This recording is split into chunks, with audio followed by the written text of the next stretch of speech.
aparat penegak hukum. Hari ini semua diinjak, hari ini semua diintimidasi, hari ini aparat penegak hukum semena-mena melakukan politisasi hukum. Resah kita. Jangan seperti anak kecil, jangan seperti orang yang tidak punya nalar lalu tuduh sana sini. Kasus hukum itu kan dibangun di atas bukti dan fakta. Jadi kalau soal korupsi ini kita dorong segera lakukan penyelidikan, naikkan kalau memang cukup bukti ke penyidikan. Itu yang penting kalau soal ini. Saya kira sikap kita sama semuanya. Katanya diperpanjang, lalu memang ada barang 985 tiang. Itu kan mau membangun 4.800 tiang. Nah, tiang itu dijejak dengan satelit oleh BPKP. Itu pun semua yang dijadikan sampel tidak ada, hanya barang-barang mentah mati gitu yang tidak ada gerakan sinyal yang bisa dioperasikan. Mangkrak dan belum ada barangnya, yang ada pun mangkrak gitu. Dibongkar Mahfud MD, kebiadaban Johnny G. Plate bungkam tuduhan politisasi. Nah, ada semena-mena aja, mau tangkap si A, tangkap si B, tangkap si C. Menyaksikan dari dekat pribadi-pribadi yang tak bergeming menghadapi ini semua yang muncul atas konsekuensi keputusan benar. Ini jujur pernyataan yang bodoh sekali yang dilemparkan oleh banyak kader Nasdem. Yang kita harus lakukan, seperti kata Jansen tadi, silakan pembuktian secara hukum. Kita lihat benar nggak, fakta datanya menunjang tidak, jangan langsung main tuduh. Ini tidak mengarah ke partai, tapi tindak pidana korupsi yang nanti bisa dinilai secara terbuka di pengadilan. Yang menjadi presiden tugas partai, Pak, bukan pelayan rakyat. Yang menjadi presiden itu harus pelayan rakyat, bukan presiden partai, bukan. Kalau dia berpikir bahwa PD Perjuangan bertingkah laku seperti Nasdem ketika megang Jaksa Agung, salah kaprah, mohon maaf. Silakan Anda buktikan. Kami siap membuka fakta bagaimana Jaksa Agung di masa Nasdem, lengkap dengan data-datanya. Jangan sesat pikir, jangan tambah rusak, tambah segmented Republik ini kalau kita selalu berdiri atas perspektif dan ideologi yang picik seperti ini. Penanganan Johnny Plate itu sudah sesuai hukum. Sebenarnya ini sudah diteliti berulang-ulang, tapi agak terlambat karena ini beririsan dengan politik. Saya bilang hati-hati, tetapi kalau bukti sudah cukup jangan ditunda. Karena tadi seperti saya sampaikan, proses ini sudah lama. Jauh sebelum Nasdem mendeklarasikan Anies sebagai capres. Tuhan Allah Subhanahu wa Ta'ala akan berpihak kepada kebenaran. Anies malah bawa-bawa nama Tuhan segala, seolah-olah korupsinya Johnny Plate itu adalah kebenaran versinya Tuhan. Siapa yang garanti bahwa kasus ini tidak diintervensi? Mungkin sekarang, saat ini tidak, besok, lusa, minggu depan bisa saja terjadi.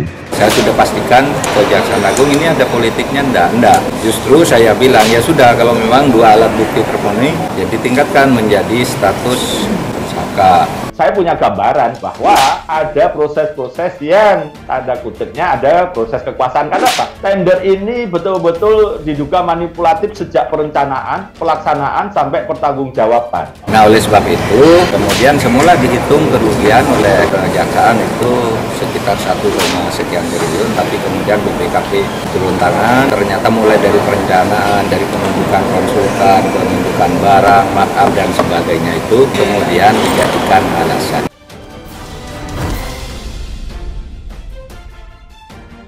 Kasus dugaan korupsi yang melibatkan Menteri Kominfo RI, Johnny G. Plate hingga jadi tersangka dan dijebloskan ke Rutan Salemba, Cabang Kejagung RI, satu persatu mulai dibuka ke hadapan publik. Salah satunya dibeberkan oleh Menko Polhukam Mahfud MD. Dalam pernyataannya, Menko di bidang politik hukum dan keamanan ini mengatakan bahwa kasus yang menyeret Sekjen Partai Nasdem itu sama sekali tidak ada politisasi hukum. Ditetapkannya Johnny G. Plate sebagai tersangka dan kini ditahan di Rutan Salemba, Cabang Kejagung RI adalah murni kasus hukum dalam dugaan tindak pidana penyalahgunaan keuangan negara yang mencapai 8,3 triliun. Bahkan ketika kasus tersebut ditangani penyidik, ia selalu berkoordinasi dengan Kejaksaan Agung RI, juga berkoordinasi dengan PPATK dan BPKP atau Badan Pengawasan Keuangan dan Pembangunan. Untuk itu, lanjut Mahfud MD, Jaksa Penuntut Umum pasti akan membeberkan semua bukti terkait perkara tersebut pada saat persidangan nanti. Dia juga menyebutkan bahwa semua bukti, baik itu bukti percakapan maupun bukti-bukti lain seperti bukti perintah, akan dibuka semuanya dalam persidangan nanti.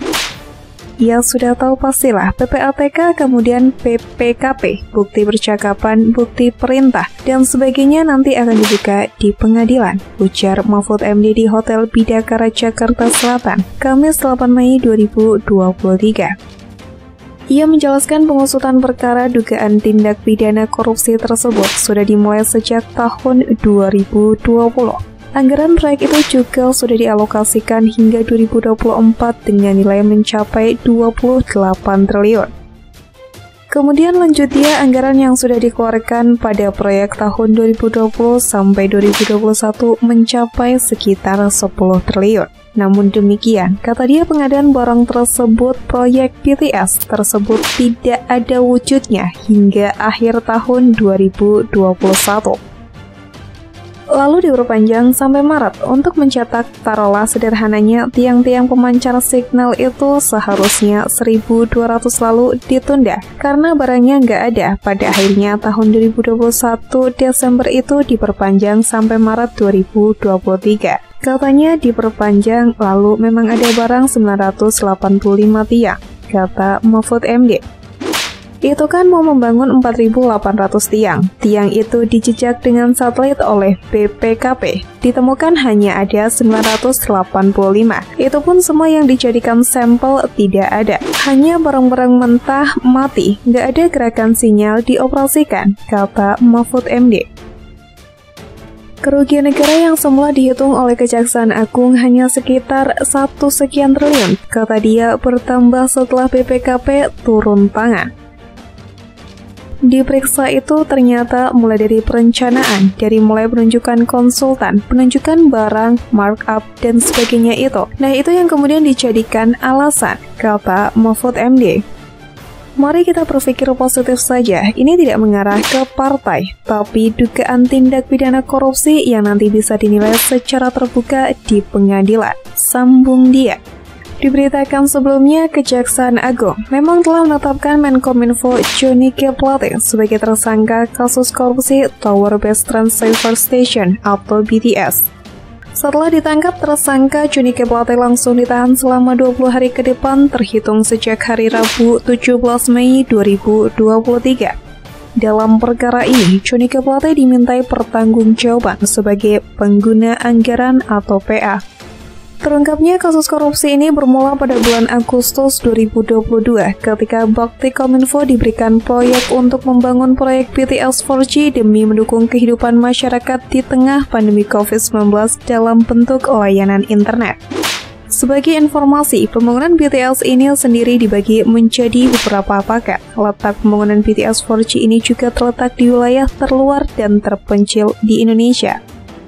Dalam catatan Kominfo, setidaknya ada 4.200 titik dari 3 konsorsium yang tengah disidik. Akan tetapi, pada perjalanannya muncul dugaan adanya perbuatan melawan hukum yang dilakukan para tersangka dengan merekayasa dan mengondisikan proses lelang proyek.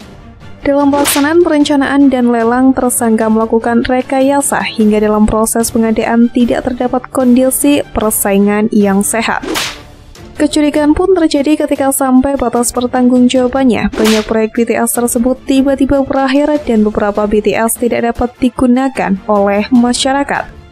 Kejaksaan Agung lewat tim di bawah Jaksa Agung Muda Tindak Pidana Khusus atau Japitsus menurunkan para jaksanya untuk meneliti proyek BTS tersebut. Perlahan tim dari Japitsus akhirnya berhasil menangkap adanya korupsi pengadaan BTS ini. Penyidikan kasus dugaan korupsi penyediaan infrastruktur Base Transceiver Station atau BTS 4G dan infrastruktur pendukung paket 1, 2, 3, 4, dan 5 Badan Aksesibilitas Telekomunikasi dan Informasi atau BAKTI Kementerian Komunikasi dan Informatika atau Kominfo tahun 2020 sampai 2022 akhirnya berujung pada penetapan tersangka. Tim Jaksa Agung Model Tindak Pidana Khusus Kejagung melakukan gelar perkara kasus pada 25 Oktober 2022. Penyidik kemudian meningkatkan status penanganan perkara dugaan korupsi BTS 4G Menkominfo ke tahap penyidikan pada 13 November 2022. Selain Joni G. Plate, penyidik sudah lebih dulu menetapkan 5 orang tersangka, yakni Direktur Utama atau Dirut Bakti Kominfo Anang Ahmad Latif, kemudian Account Director of Integrated Account Department PT Huawei Tech Investment, Mukti Ali atau MA, Komisaris PT Solitek Media Sinergi, Irwan Hermawan atau IHA, Direktur PT Mora Telematika Indonesia, Gelubang Mena atau GMS, Tenaga Ahli Human Development atau HUDEF, Universitas Indonesia tahun 2020, Yohan Suryanto.